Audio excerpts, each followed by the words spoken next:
सबसे खूबसूरत एहसास प्रेम का होता है। जब हम किसी के करीब आते हैं तो हम सिर्फ एक इंसान से नहीं जुड़ते, बल्कि अपनी पूरी दुनिया उसके नाम कर देते हैं। वह शुरुआती दौर कितना हसीन होता है ना, जैसे कोई मीठा ख्वाब। हम उस इंसान की बातों में अपनी मंजिल ढूंढ लेते हैं, उसकी हंसी में अपनी जन्नत तलाश कर लेते हैं। हम इतने मासूम होते हैं कि हमें उस वक्त फरेब की गंध तक नहीं आती। हम अपनी खुशियों की चाबी पूरी शिद्दत के साथ उस इंसान को सौंप देते हैं, यह सोचकर कि वह इसे संभाल कर रखेगा। लेकिन यहीं से शुरुआत होती है वो बर्बादी की दास्तां, जो इंसान को जीते जी लाश बना देती है। अक्सर लोग पूछते हैं, जब उसने मुझे बर्बाद कर दिया, जब उसने मेरी सारी खुशियां छीन ली, तो फिर क्यों मेरा दिल उसी की यादों में इर्द गिर्द घूमते रहता है। इसका जवाब बहुत कड़वा है, लेकिन असल में आप उस धोखे को याद नहीं कर रहे हैं। आप उस वक्त को याद कर रहे हैं जब आप खुश थे। आपका दिमाग एक ड्रामा ब्रांड में फंस गया है। मनोविज्ञान कहता है कि जब कोई हमें छोड़ता है तो हमारा दिमाग उस खालीपन को भरने के लिए पुरानी अच्छी यादों को फिल्टर करके दिखाने लगता है।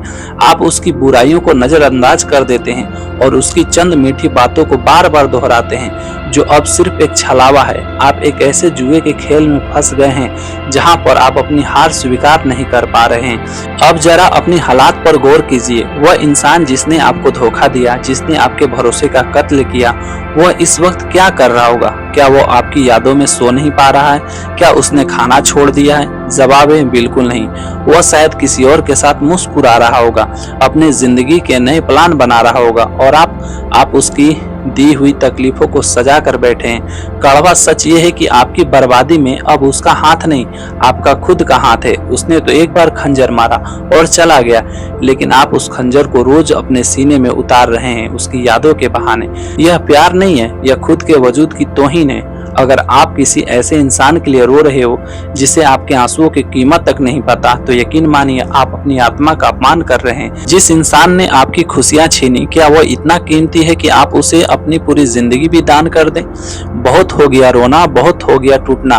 अब वक्त है अपनी रीढ़ की हड्डी सीधी करने का। याद रखिए, गिरना बुरा नहीं है, लेकिन गिरकर पड़े रहना और अपनी बर्बादी का जश्न मनाना सबसे बड़ी कायरता है।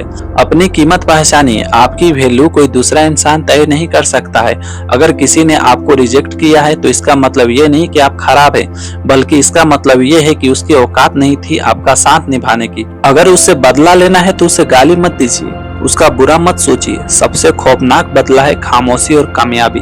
इतनी तरक्की करो, अपने व्यक्तित्व को इतना निखारो कि एक दिन वह इंसान आपको देखने के लिए तरस जाए, लेकिन आप उसकी पहुंच से मीलों दूर निकल चुके हो।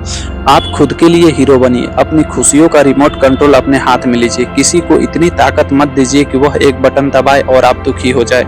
याद रखिए, अंधेरा चाहे कितना भी गहरा क्यों ना हो, सूरज उसे चीरकर बाहर आता ही है।